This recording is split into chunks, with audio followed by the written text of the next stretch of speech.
Hey there, podcast listeners. Ira Glass here with just a quick announcement for those of you in Australia and Great Britain. I'm coming to see you, and I'm bringing dancers and a stage show that feels just like our radio show, plus, no kidding, dancing. And I know that sounds totally ridiculous. I swear it's great. We've been touring the United States with this. We're heading for the Sydney Opera House, crazy, and Melbourne's State Theatre in July, then London in August. Details and tickets at radiodanceshow.com. Okay, here's the show. Support for This American Life comes from Squarespace, the all-in-one platform that makes it easy to create a website, portfolio, or online store. With modern templates and simple drag-and-drop tools, you can create a professional website in minutes. For a free trial, visit squarespace.com/American. And from Rocket Mortgage by Quicken Loans. Rocket Mortgage takes the frustrations out of getting a mortgage by letting you safely share your financial information with the touch of a button. Get approved online in minutes at quickenloans.com/American. How old were you when you first came out? It's weird to say it like that. I know. I can't really talk about it. Yeah, why is that weird? It does seem weird to me, too. To me it feels... Okay, here's something that I just heard about, though I guess it's been out there for a little while now. It's the idea that fat people would come out to their friends and family as fat. Like they would decide, okay, today's the day, I'm going to say it out loud to people, I'm fat. I heard about this from Lindy West. She's a writer who's been on our program before. Maybe you remember her story about confronting an internet troll. Coming out as fat is a strange idea because, of course, people can see if you're fat. Like, it's no secret. It's not like when you come out as gay or transgender, nobody says to you, dude, I can't believe you're fat. And Lindy says it was obvious how big she was. But I always felt like if I didn't mention it, that maybe people wouldn't notice. Or it could just be this sort of polite secret, like open secret that we didn't address because it felt so shameful. So it just felt impolite to talk about, like me not wanting to burden you with my failure. Like, I'm not going to bother you with this. Yeah. And like, just give me a little more time. Let's not talk about it, and I promise I'll fix it. That's key, she says. As long as you're a fat person who's trying not to be fat, that's acceptable. That's a good fat person. And you don't totally admit to yourself you're fat because, well... The way that we are taught to think about fatness is that fat is not a permanent state. You're just a thin person who's failing consistently for your whole life. So to actually say, okay, I am fat, and I have been as long as I can remember, so I don't know why I live in this imaginary future where I, someday I'm going to be thin. So before you declare to others, okay, I'm fat, how did you see yourself? Did you see yourself as fat? Did you conceive of yourself as fat?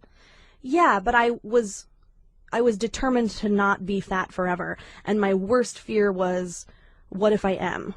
And then if at some point I just was like, it's fairly likely that I'm going to be fat forever. So why am I putting off figuring out how to live with that? I should, rather than spending all my time counting almonds, why not try to figure out how to be happy now? Which means saying to everybody, let's just decide together that, like most fat people, I will probably always be this way. This is who I am. Which, right now anyway, is so rare it feels like a radical act. I'm fat. It's so weird to actually hear you say I'm fat. I actually, as you say it, I realize I don't think I've ever actually heard somebody just say those words, except in a much smaller context, like, somebody puts on a dress and it's like, oh, I'm fat. Like, but right. They don't mean like, this is who I am. Yeah, and it's usually thin people who say that. Yeah. Yeah. When you come out as gay, most people accept it because they know you can't do anything about that. That's who you are. You can't change it.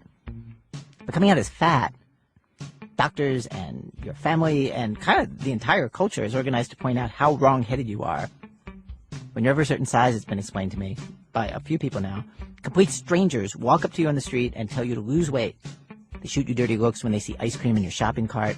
They talk down to you like you're stupid about nutrition and calories, as if pretty much every fat person has not been around the block 500 times on that one already.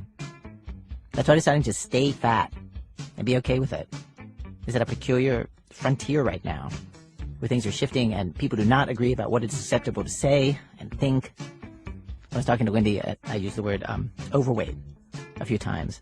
And at some point she stopped me and said the word overweight is not preferred. She She wasn't strident about this. It was super friendly. She said the problem with overweight is that it implies that there is a correct weight for people. That's how radical this is. It's saying that no weight is better than any other weight, which, given the health risks associated with greater weight, that Lindy acknowledges, it can be hard to get your head around. And we're doing the show today because I read the book that Lindy just published about this, and it made me see this whole thing differently. And so what we're going to do today is we're going to present some excerpts from her book. Her book's called Shrill. And we're going to hear from some people who definitely do not feel the same way that Lindy does about all this. For WBEZ Chicago, it's This American Life. I'm Ira Glass. Stay with us.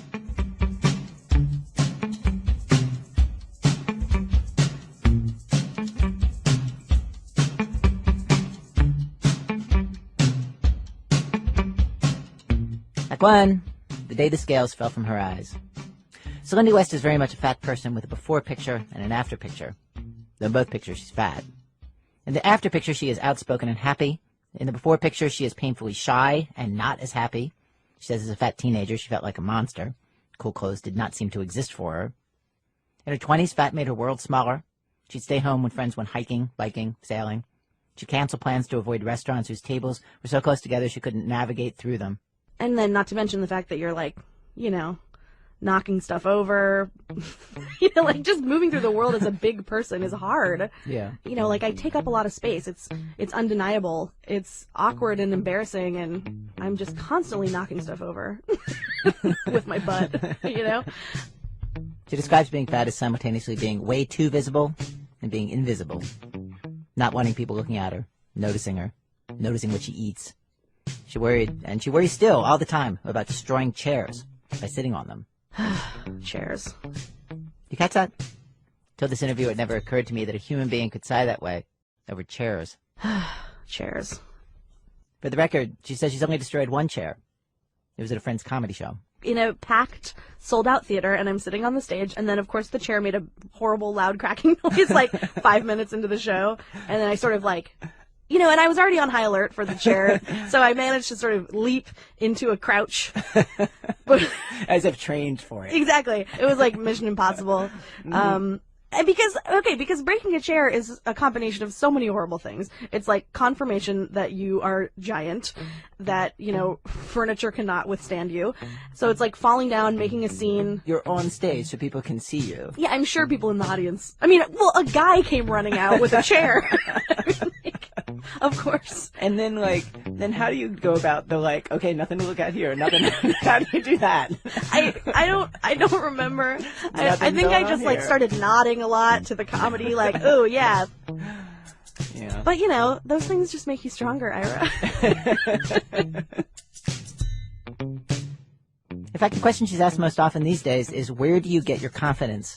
Which she notes is kind of a messed up question because the subtext is, if I look like you, I'd definitely throw myself into the sea. Fact is, though, it is a good question. How she went from somebody who never wanted to be noticed as fat, or at all, to somebody who tells her well-meaning friends that, yes, she wants them to call her fat, even though it makes them feel a little uncomfortable at first. She says it took years, involved many humiliations, things she realized. But the biggest turning point, the moment that she actually came out and said to everyone she knows that she's fat, happened as a result of a fight she got into with her boss. Or, to be more precise, the boss of her boss. She was working at a weekly newspaper, The Stranger in Seattle. She got into a fight with the paper's editorial director. His name is Dan Savage, and if you listen to our show a lot, you know him. He's been on many, many times. I've also appeared on his podcast and Vice program, which I recommend wholeheartedly, The Savage Lovecast. He's also written books. He appears on TV. Dan is friends with Lindy today and had no interest at all in coming onto the radio to revisit this fight that they had a couple years ago. Lindy writes about what happened between them in her book. I asked her to read this part of her story for us here. That's going to be the rest of this act. She says Dan was a great boss, but starting around 2004, 2005, he began writing sometimes about obesity. Okay, here's Lindy reading. My boss, Dan, was on something of an obesity epidemic kick. He wasn't alone. The rest of the nation had declared a war on obesity. They'd whipped up a host of reasons why it was right and good to hate fat people. Our repulsive, unsexy bodies, of course, the classic, but also our drain on the healthcare system, our hogging of plain armrests, our impact on the children, our pathetic inability and or monstrous refusal to swap austerity for gluttony. Oh, and our health, because they care. Dan was on that train, and I don't blame him. It was a very popular and, I imagine, gratifying ticket at the time. And even more so than today, it was considered very roguish to tell it like it is about fat people. Dan's main sticking point seemed to be fat people like me, who insisted we weren't imminently dying. He fiercely and persistently defended his, quote, refusal to take the self-esteem boosting / public health shredding position that you can be obese and healthy. More than anything, this passage from his 2005 book, The Commitment, sums up the overall tone of his stance at the time on fatties. Here's the quote. 2 days later, in a water park in Sioux Falls, South Dakota, I came to a couple of realizations. First, anyone who denies the existence of the obesity epidemic in the United States hasn't been to a water park in Sioux Falls, South Dakota. The owners of water parks in the U.S. must be saving a fortune on water and chlorine bills. Floating in the deep end of the wave pool with DJ, Terry observed that there was an awful lot of water being displaced. If the South Dakotans floating around us all got out of the pool at the same time, the water level would most likely have dropped 6 feet. That's what Dan wrote. In other words, we're horrible to look at, we're in the way, we're a joke.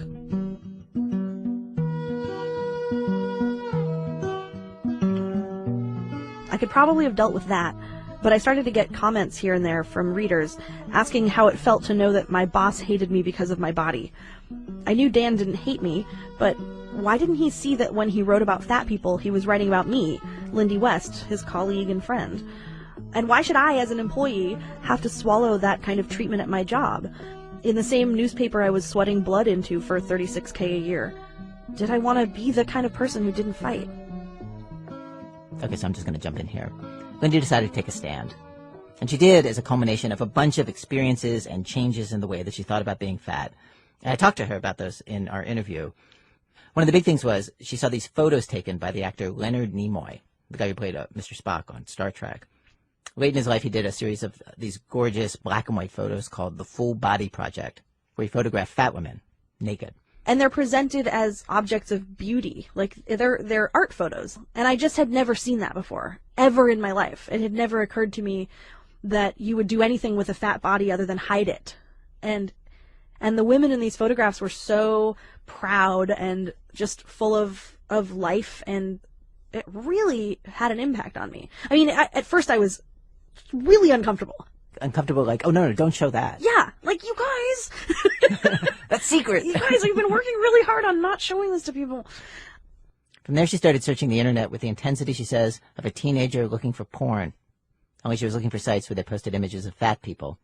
There's a bunch of Tumblrs along these lines. Some are basically just fashion blogs for fat people. Finding decent clothes is an issue if you're really big. There's a Tumblr called Hey Fat Chick. I mean, this was just my favorite one of these fat acceptance blogs. It was just that. It was just bright, happy, funny, smiling people wearing cute outfits. Like, it's just, you're so used to seeing fat people presented as sad and apologetic. And what did this do to you? Like, what did it do to see that? I just remember it really, I remember feeling like my brain was changing shape. It was this, it just had never occurred to me that you could just decide that you were allowed to be happy and live. As a fat person? Yeah, exactly. And did this change the way that you saw fat people?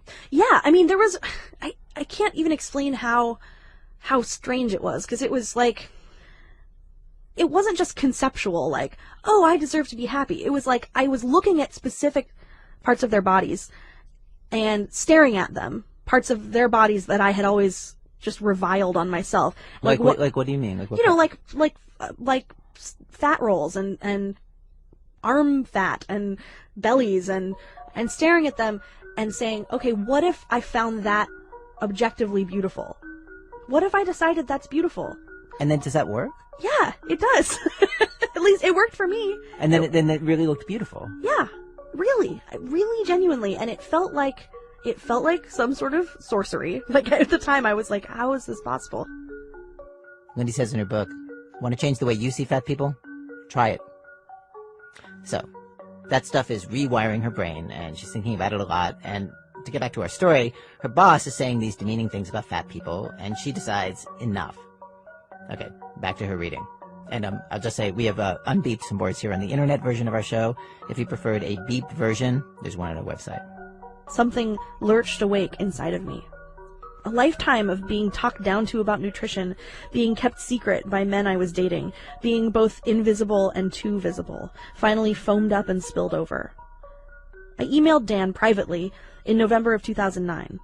In my memory, I asked him to please consider his words more carefully before writing about fat people, to remember that we're human beings with complex lives, not disease vectors or animals. I was timid, pleading. Or at least that's how I remember it. While writing about all this, I looked up the original exchange, and it turns out that my memory sucks. Here's the actual email that I sent to my actual boss. To Dan Savage. Subject: Hello, could you lay off the fat people shit? Just curious, who are these hordes of fat people chasing you around insisting that eating pot pies all day is awesome and good for your health? Because, I don't believe you. That sounds like a straw man, and I know some of your best friends are fat or whatever, but you sound like a bigot.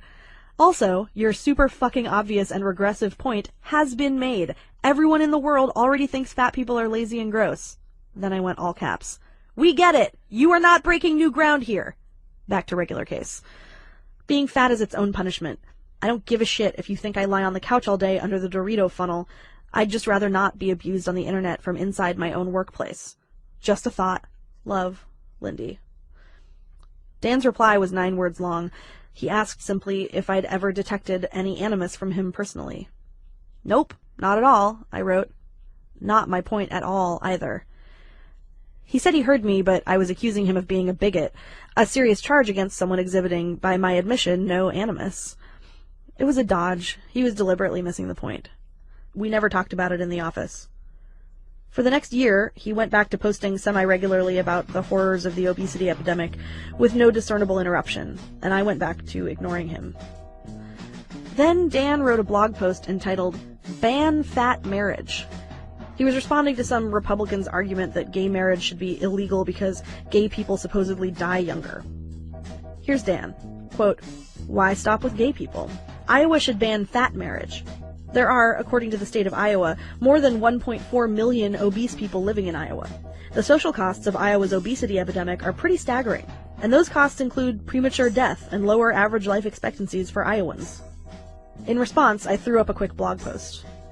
Hey Dan, so now that you're equating the stigmatization of fat people with the stigmatization of gay people, does that mean you're going to stop stigmatizing fat people on this blog?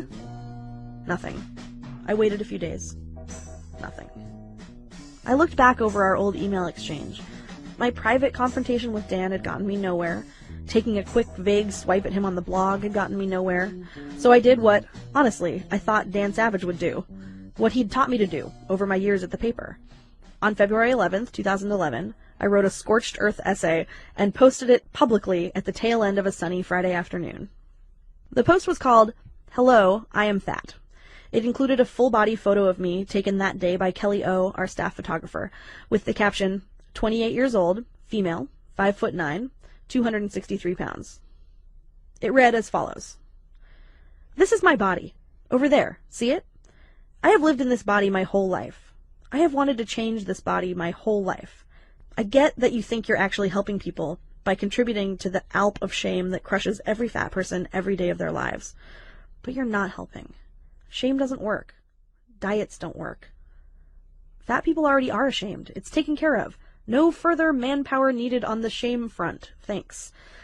Then I tore into something Dan wrote about fat rolls. Here's the quote. I am thoroughly annoyed at having my tame statements of fact, being heavy is a health risk, rolls of exposed flesh are unsightly, characterized as hate speech. Ha!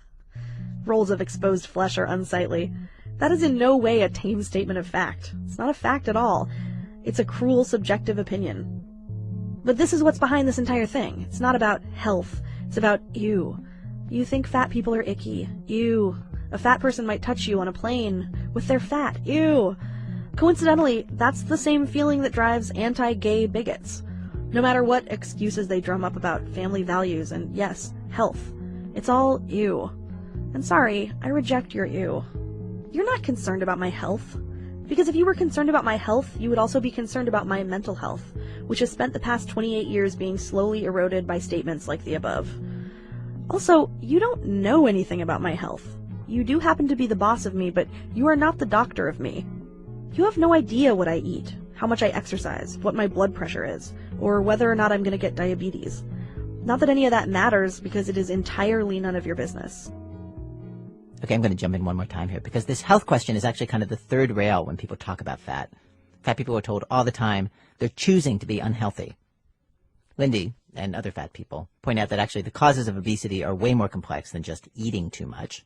According to the National Institutes of Health, they include physiological, metabolic, genetic, psychological, social, and cultural factors.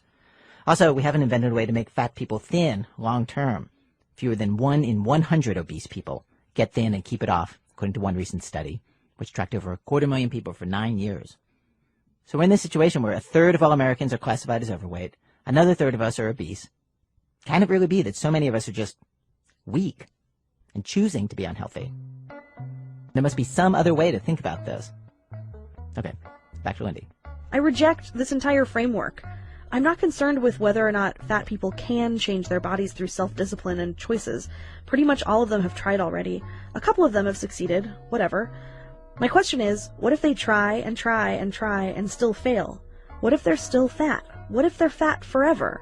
What do you do with them then? Do you really want millions of teenage girls to feel like they're trapped in bodies that are ruining their lives? And on top of that, it's because of their own moral failure? And on top of that, they're ruining America with the terribly expensive diabetes that they don't even have yet? You know what's shameful? A complete lack of empathy.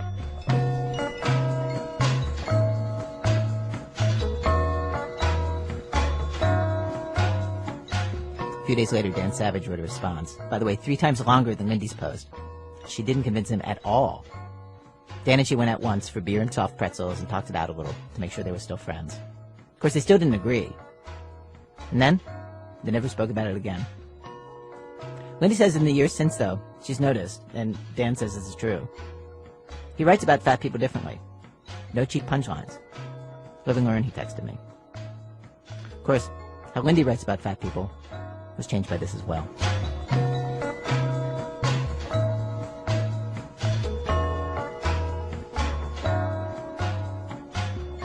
Almost every day, I hear some kind friend say, "Sophie dear, I think you're much too stout." Right away they suggest the diet they think best. They make me sick, I wish they'd cut it out. I don't want to get thin.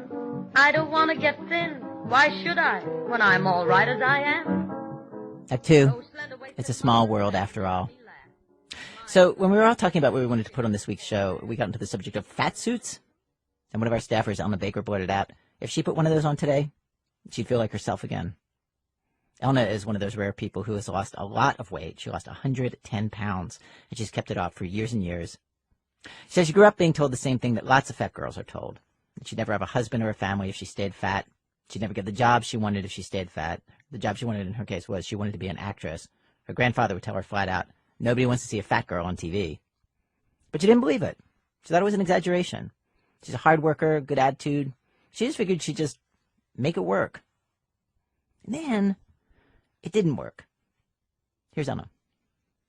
A year out of college, I took stock of my life. It was not going as planned. I was unemployed, and I'd never been in a relationship. I'd tried for the life I wanted, hard. I got a scholarship to NYU. I was a huge flirt with lots of guy friends. But it felt like there was an invisible force blocking me from achieving my dreams. Sure, I'd think, is it because I'm fat? But then I'd think, don't be paranoid. I refused to believe that people were that shallow. It had to be more complicated. I tried to put my finger on it, but I just couldn't figure it out. Once I lost weight, I realized it was all because I was fat. It felt like that famous Eddie Murphy sketch on Saturday Night Live, where he goes undercover in whiteface and gets treated way better. He rides the city bus, and when the last black rider gets off, music starts. A cocktail waitress in a sequin dress hands out martinis. That's what I felt like this whole other world for thin people had existed alongside mine, a world they'd been keeping a secret from me. When I was fat and I walked down the street, people would stare. I'd hear comments that I would ignore. Occasionally, someone would shout something out at me. In this new world, when I walked down the street, attractive men and women would do something to me they'd never done before. They would look me up and down, and then they would nod their heads. Thin people nod at each other? One day, I went to pay for my groceries at a deli and realized I was short, off by a full $10. I looked at my pile and began debating what would stay and what would go. The deli guy waved his hand. "Just take it," he said. Take it? I walked out cautiously, not sure what had just happened. So I tried the same thing at a different deli, this time on purpose. I picked out more items than I had money for. Then I faked debating which ones to choose. "Just take it," the man behind the counter said. Soon it was a scam I ran all over the city. It wasn't about saving money. I wanted to know, is this a thing? It's a thing. Of course, I'd lost the weight to fix two specific problems. I wanted to get a job and find love. Old Elna looked for a job for a year and a half. New Elna was offered work a month after she hit her goal weight, an entry-level position on an actual TV show. I was hired to be a page at the Letterman show. My job was to walk down the line of people waiting to go into the theater and divide them into 3 groups: Dots, Generals, and CBS 2s. The Dots were the beautiful people. They got seated in the first 3 rows. Usually those were the only rows you saw on television. Generals were average people. They sat in the order they arrived. CBS 2 was for fat people, elderly people with a visible illness, people who looked like they might be disruptive, and goths. I'd scribble CBS 2 on their ticket, and that was code for seat them in the back 3 rows of the balcony, the nosebleed seats. I'd seen Letterman a few years earlier. I was near the front of the line and somehow ended up in the nosebleeds. I remember being confused by it. The day I was trained, I put it together. I lost weight so fast, close to 100 pounds in 5.5 months, that it was like going from one human to another. Here's how I did it. I enrolled in a weight loss clinic. The doctor gave me a list of foods I could eat and told me I had to exercise daily. Your diet will be aided by medicine, he told me. Potassium, serotonin, dopamine, a multivitamin, and then phentermine, which would help suppress my appetite. I looked down at the little colored tablets. Skittles, I thought. Only the opposite. I began my diet with a prayer for grace. I was Mormon then. I asked God to give me the same willpower Jesus had when he fasted in the wilderness for 40 days. I prayed for his self-control. Then I took the first pill, phentermine, which is similar to amphetamines. Speed. I'd never done drugs before. Remember, I was Mormon. I'd never even tried coffee. I didn't know how a substance could alter your state of being. And so when I became so focused, so driven, so able not to eat, and so into cleaning, I was certain my prayer had been answered. I was sure it was God. I kept a journal during that time and recently read from it on stage. This is from my journal. So, I'm doing it. I'm taking control over my body. In the last month and 10 days, I have lost 30 pounds. I cannot deny Heavenly Father's role in this whole process. I am receiving divine help. I basically feel like I am possessed by an alien. Now I just have to keep going. And this is after I'd lost like 60 pounds, it was like a racial breakdown. I would walk down the street, black dudes noticed me. 10 more pounds, Hispanic guys noticed me. 20 more pounds, white guys noticed me. And Asian guys have never noticed me. I have never been thin enough for Asian men.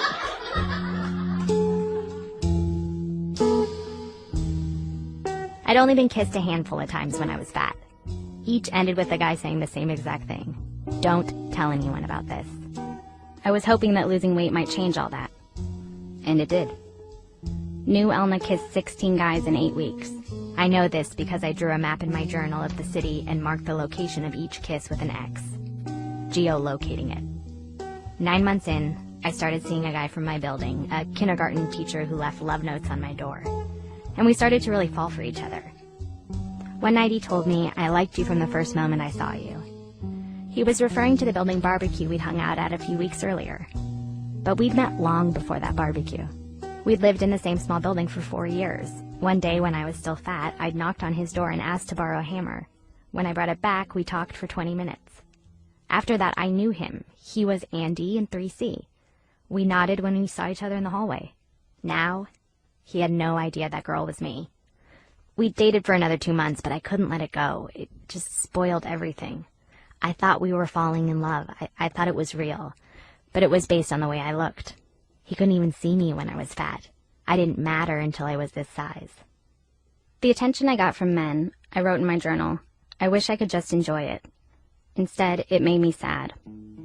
It was the unfairness that got to me. Old Elna longed for someone like Andy and never got him. She tried so hard for everything that I now got so easily. New Elna didn't have to be a good person. I just had to be thin. It made the world seem so bleak. Like, this is the system? Really? It made me less hopeful about people. When guys came on to me, it didn't feel like it was about me. I could be anyone. It made it hard to trust people.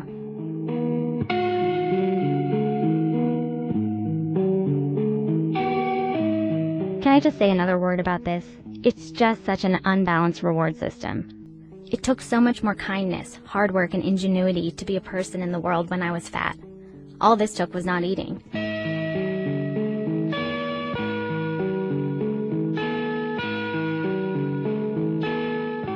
Here's something that surprised me.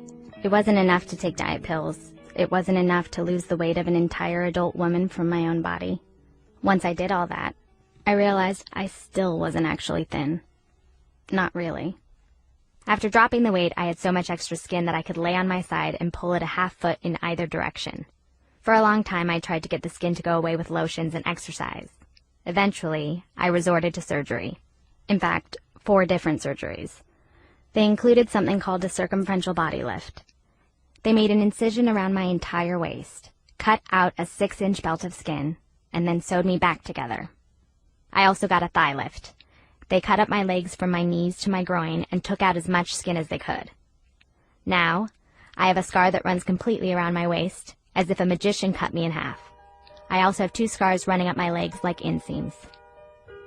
In order for my legs to heal, I had to sit alone in a room for a month without any underwear, and my legs spread eagle. It's okay, I made it through every season of The Wire. But it was a painful month. One night I went to pee and the incision along my crotch split open 2 inches. Not unlike splitting the crotch of your jeans, except it was my actual crotch. I called the doctor in a panic. He told me he couldn't sew it back up together without a risk of infection. So I had to pack the wound with gauze and keep packing it. I tried to pack it myself, but I was too hurt to move. As I bent forward, I heard it split even more. I called my friend Andrea, sobbing. She was at my apartment within 5 minutes. She came in holding a bottle of white wine and 2 Valiums. One for her, one for me.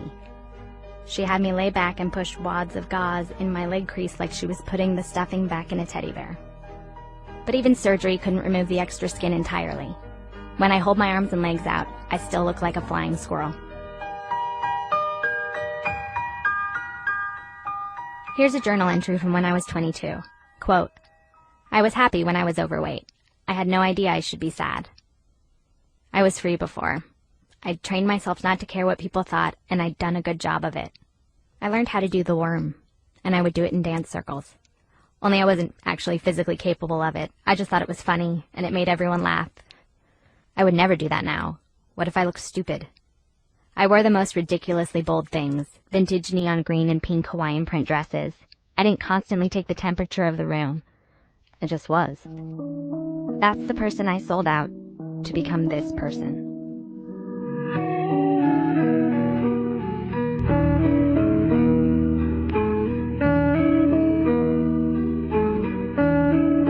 As new Elna, I threw out all my pictures of old Elna, and all the pictures in my parents' photo albums too, because I didn't want people to see them. And when I looked at those photos, they made me feel bad, because in the pictures I looked happy.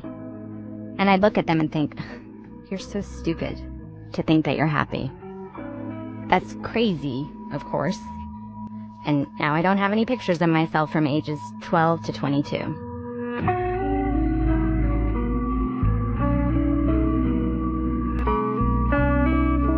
As new Elna, I once went on a date with a cute guy who said to me, I know this is going to sound mean, but I just can't tolerate fat people. And then took my hand for the very first time. And I held his hand, I said nothing. I didn't tell him about old Elna. We went for a walk. I went out with him again. It's sad that new Elna gets everything old Elna wanted, because I think old Elna was a better person than new Elna.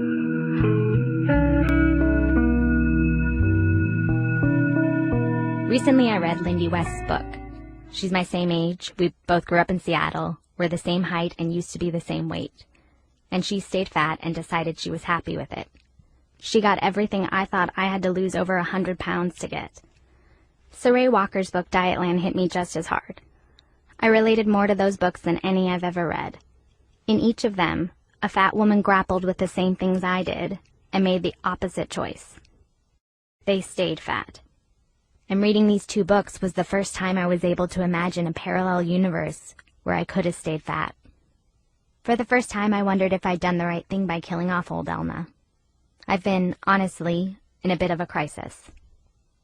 I started recording a conversation with my husband a few weeks ago about some of this, to help think through the ideas of this story.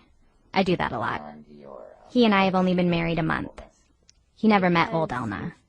And we were talking about fat and beauty and how important beauty is for men. And it got really emotional really fast. To be that. You would never have been attracted to me before. You know that makes me really sad. Oh my god. You mean you married someone that wouldn't have been attracted You wouldn't to have you? loved me. You would never have talked. I mean, you would have talked. We would have been friends. But you wouldn't have ever dated me. Ever. Yeah, but you know what's funny? There's something about you. He changes the subject to disillusionment in general. Says what I'm realizing is the same thing every teenager realizes in every John Hughes movie. That the world is unfair. I think. I'm not having it. Can I go back a second? Yeah, perfect. I actually have never said it, but I said to you that that you wouldn't have been attracted to me. Mm-hmm. That's true, right? What do you mean? It's true. That would I have dated Fat Elna? I don't know. Probably not. Yeah. Okay. This makes us both pause. Cassie. So we're a newlywed couple. Married for Married 2 weeks. for 2 weeks. Not and- even. How long have we been married? 10 days. 10 days. And we're realizing that our marriage is based on a lie. Uh-huh. It was a joke, of course. Our marriage based on a lie. Ha ha ha. But then there's this. I've always said, I think the real you is the skinny you. That's stupid. Not the skinny you, but the No, real... that's not even true. I think the real... This argument over which is the real me, old Elna or new Elna, goes on for days. Well, then that's you. No, it's just... Here we are in a car. Well, Mark explains that he doesn't think I became comfortable with myself until I was thin. if this isn't... No, listen to me. I didn't feel like But if- uncomfortable in my body or my own skin before. It was just me. I know, but It if, wasn't like I if was... you feel it like... wasn't like me in a fat suit. It was me. That's what I was. So I wasn't like, oh, this feels really big and uncomfortable. It just was me as a human. I was just a human. It was me. I know, but you... What Mark doesn't understand is that my old body doesn't feel that far away. What he's rejecting is me. I could gain weight so easily. I mean, what if we have kids? But we're working on it. He told me recently he knows he hasn't been listening. And for my part, I see how so much of love is physical attraction, especially at the beginning. It's not the story we're told. It's not the one I wanted to believe. But it's a story I can live with.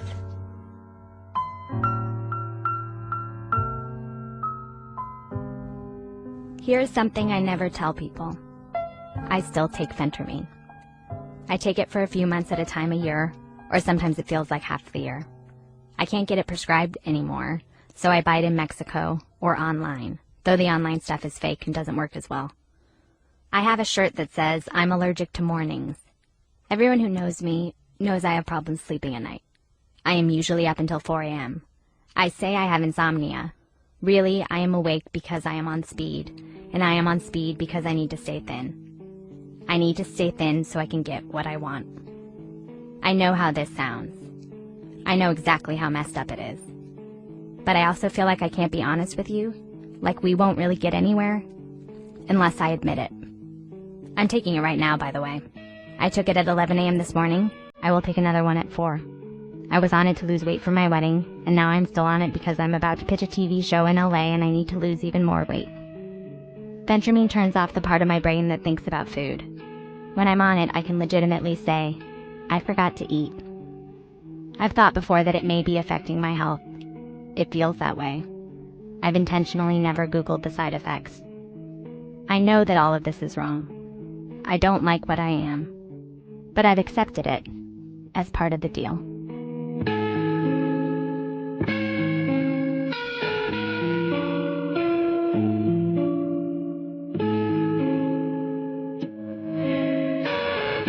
Ellen Baker is one of the producers of our show. Coming up, does God want you thin? Some people think so. Grab your Twinkie and come back in a minute. Chicago Public Radio, when our program continues.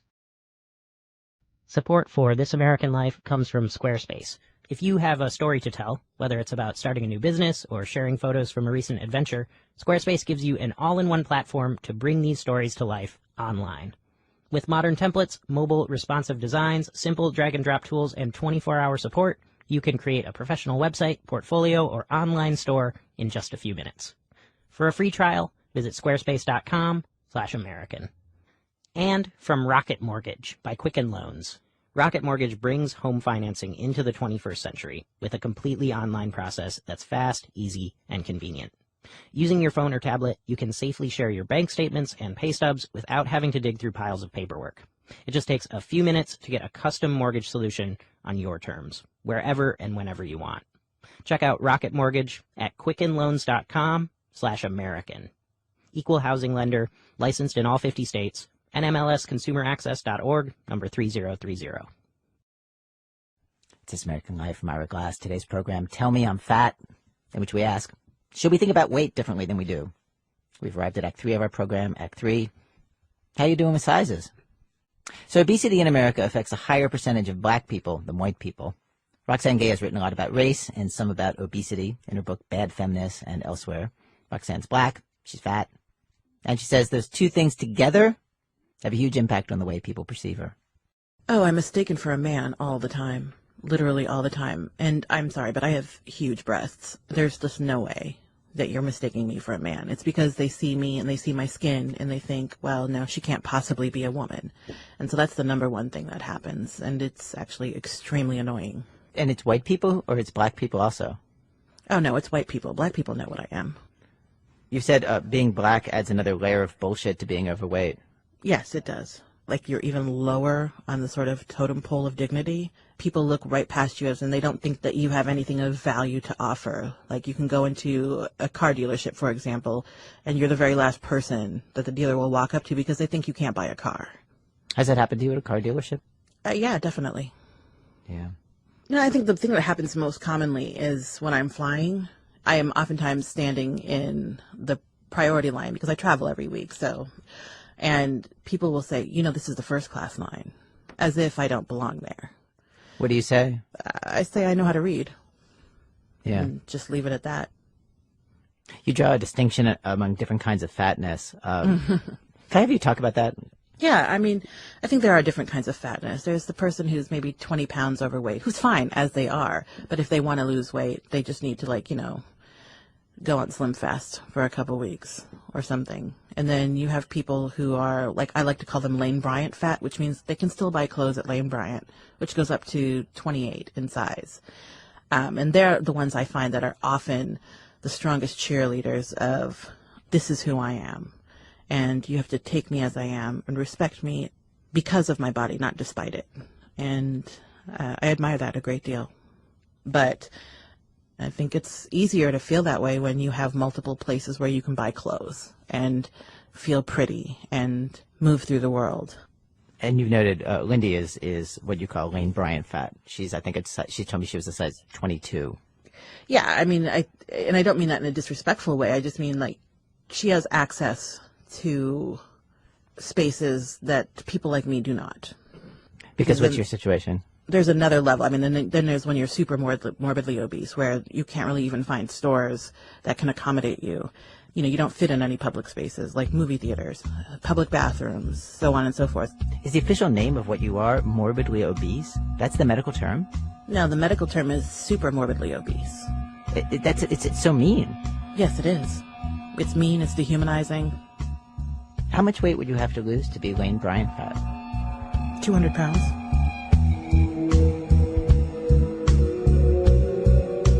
You've said this thing, fat is all I ever think about, and it's exhausting. Mm-hmm. What are you talking about? Like, what do you mean? I'm just hyper obsessed. Like, this whole nonstop anxiety conversation happens in my head all the time for just like basic life functions. Like, oh, I have to go do this. You know, before I will go out to eat, I research a restaurant extensively on Google, and I look at Google images and I make sure, are the chairs solid? Do they have arms? What does the dining room look like? And if I don't think I'm going to be comfortable, I simply won't go. It's sobering to realize just how the past 25 years have just been all about my body. And that's where I struggle with the fat acceptance movement. I think it's wonderful, and I think it's necessary and a necessary corrective. But not all of us have been able to get to that space where we don't care what other people think. I'm not all there yet, and I'm trying. But, you know, it's just really hard to not care what people think, especially when they're constantly telling you what they think. But part of it is being able to say, like, I feel good and fine about looking this way and being this way. And it seems like when I read you, I feel like, oh, well, that's a huge part of what you actually don't want to accept. Like, you're saying, like, I happen to be this way, but I don't want to be this way, so why do I have to pretend that I'm okay with it? Exactly. I don't want to pretend that I'm okay with it. And it's not judging anyone else. It's just that I know the realities of living in my body.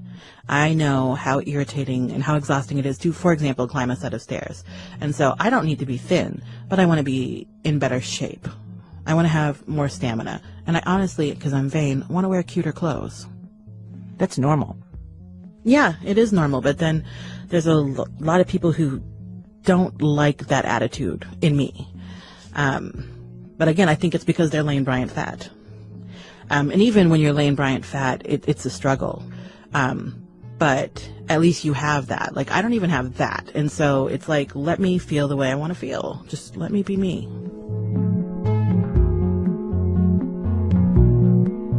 Roxane Gay. She's currently writing a book about being fat. It's called Hunger. By the way, we double-checked with Lane Bryant. This doesn't change Roxane's point at all, but they go up to 32.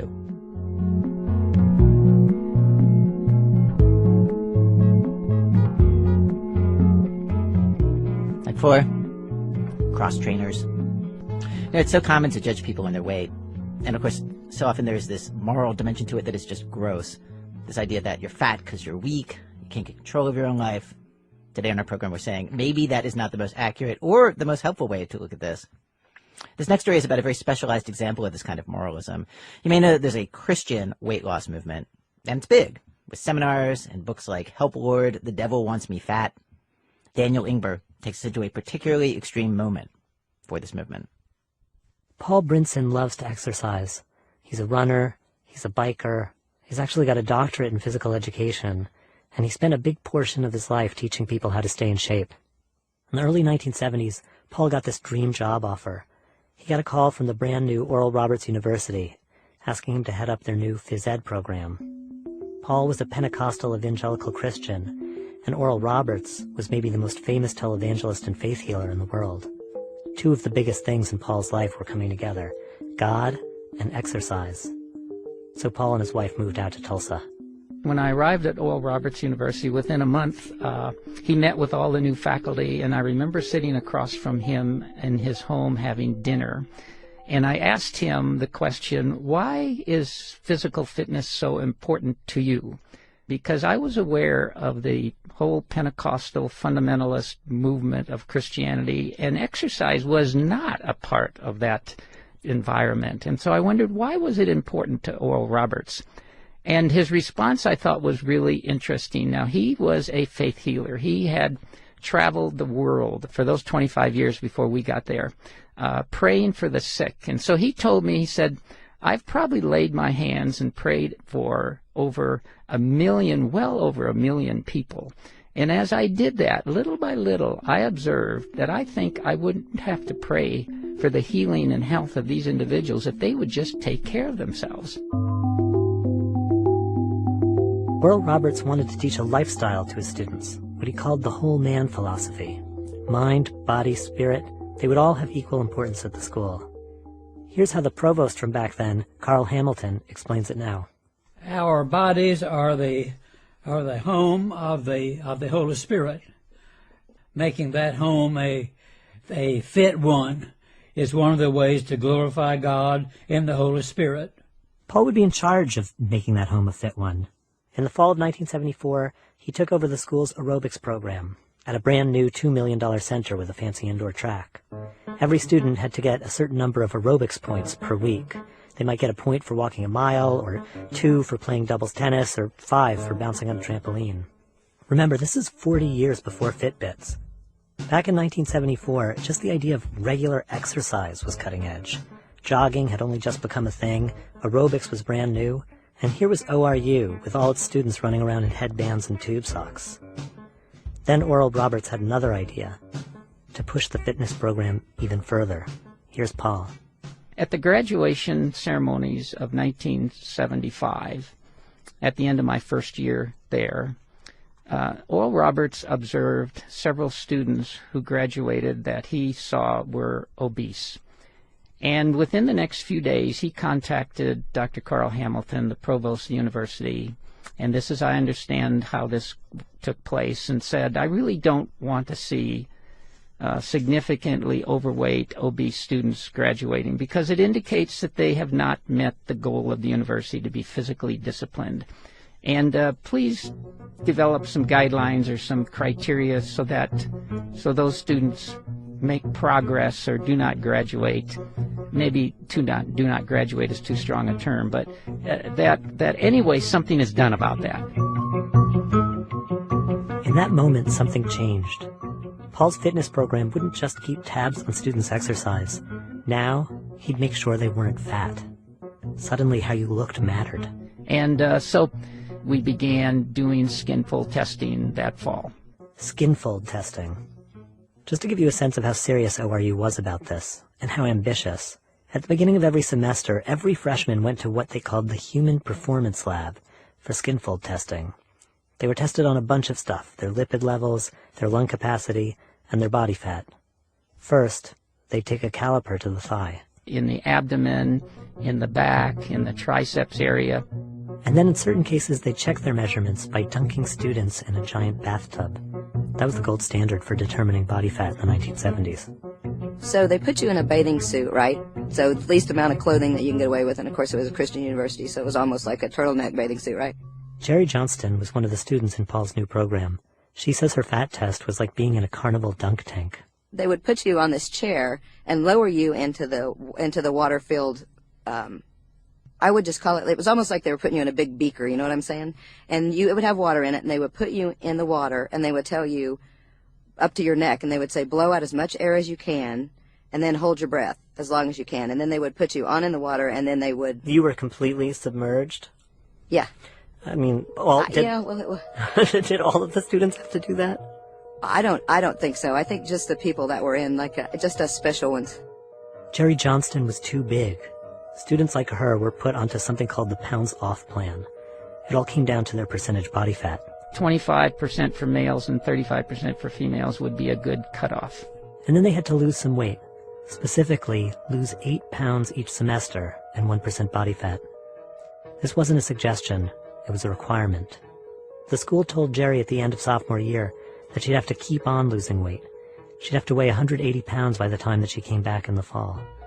Well, we came on campus, and so, my roommate was there, and then my friend was there, and so I was like, oh. And then I said, let me go over, I have to go over the lab, probably. The Human Performance Lab? There, yeah, and check in, and then I'll be back, and we'll, unpack and everything. When she stepped on the scale, she came in at 184, 4 pounds too heavy. And they said, you're over this weight, we want you to go home and try to get the weight off this semester, and then you're welcome to come back next semester if you make the weight. She'd have to go back to the dorm, say goodbye to her roommates, and go home. She'd been suspended for being fat.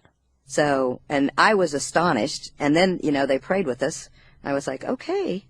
And, So and then I had to go back they told and you tell that in everybody. front of your parents, and then you all Yes. prayed together with your parents. Well, I was praying. My dad might have been acting like he was praying because he was pretty upset. But, that somebody was treating me like that. And so, I was talking to when I got back in the dorm, and I was talking to my roommates and stuff. They were like, well, you can do it. We'll pray for you this semester. And, I was just pretty devastated for the first couple of months that, that was the only thing that seemed to be important, right? What I looked like and not what kind of person I was. And it was kind of a disclaimer of everything that a Christian university was supposed to be about, right? I was like, really, God, is this how you're judging people? I don't know how they reconcile that. The thing is supposed to be God looks inside and sees your heart, right? That's the premise. And that's how it's supposed to be. In 1977, word got out about the Pounds Off program to people who didn't go to Oral Roberts. The university wants to know what percentage of a student's weight is fat. The Today Show, ABC, the BBC, news crews arrived on campus to film the students doing their aerobics and sit in on special lectures for the fat kids. In the book of Romans, Paul says that and 8:28 is the verse in case you want to look it up, all things work together for good to those that love God, who are the called according to his purpose. Now, my goodness, how can anything like fat be good? And how can God have purpose in a person being fat? In one report, the camera shows this guy, an overweight student, sitting shirtless in the lab. A woman in a white coat grabs his belly fat with a set of calipers during the interview. How much weight have you lost in this Pounds Off program? I've lost 25 pounds since last summer, Julie. And what do you think about that? Well, I'm thrilled with it. It's changed my life already. I didn't have the incentive without this program to do it on my own. In fact, without this program, I don't think I could survive because I feel like I've just been reborn, actually. Born again by losing weight. The newscasters made it seem like this was some crazy Christian thing. But it wasn't really all that strange. Paul Brinson may have taught what he called God's diet plan to the kids at Oral Roberts. But by the mid-70s, diet plans were as ubiquitous as they are today. Then, as now, being fat was not just seen by lots of people as a medical failing, but a moral one. That if you're fat, you must be lazy or lack self-discipline. That there's something wrong with our country that so many of us can't control our weight. As I looked into the history of weight loss culture, I came across this amazing tape of John F. Kennedy from a speech he gave on child welfare in 1962, and sounding not so different from Oral Roberts. There is nothing, I think, more unfortunate than to have soft, chubby, fat-looking children who go to watch their school play basketball every Saturday and regard that as their week's exercise. But as people grew more obsessed with being thin, there was a backlash. So when the Pounds Off program started making headlines, plenty of people said it was discrimination. And plenty of others said basically, sure, it's discrimination, but in a good way. Like it could inspire lazy people to get in shape. The ACLU got involved. Paul was shaken up. He talked to my producer Zoe about this. Were you afraid it would be hurtful to them? Yes, that's a really good way to put it. What were you nervous about? I think every individual is different. For some individuals, I suppose, if they were 4 pounds over and they didn't meet a goal that they were supposed to meet, not allowing them back in school. For some individuals, that could be a turning point where they could change their life around, and that would never happen again. For other individuals, that can be a devastating experience that they never recover from. And who's to know which way that decision is going to go? And so at this point in my life, I'd say I would err on the side of let's not hurt somebody.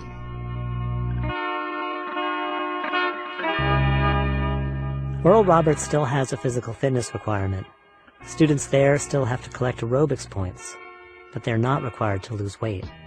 When we asked the school about the Pounds Off program, the current administration said they hadn't heard of it, They said it was super difficult to comprehend that such a thing had existed. But I don't think it's difficult at all. Stuff like this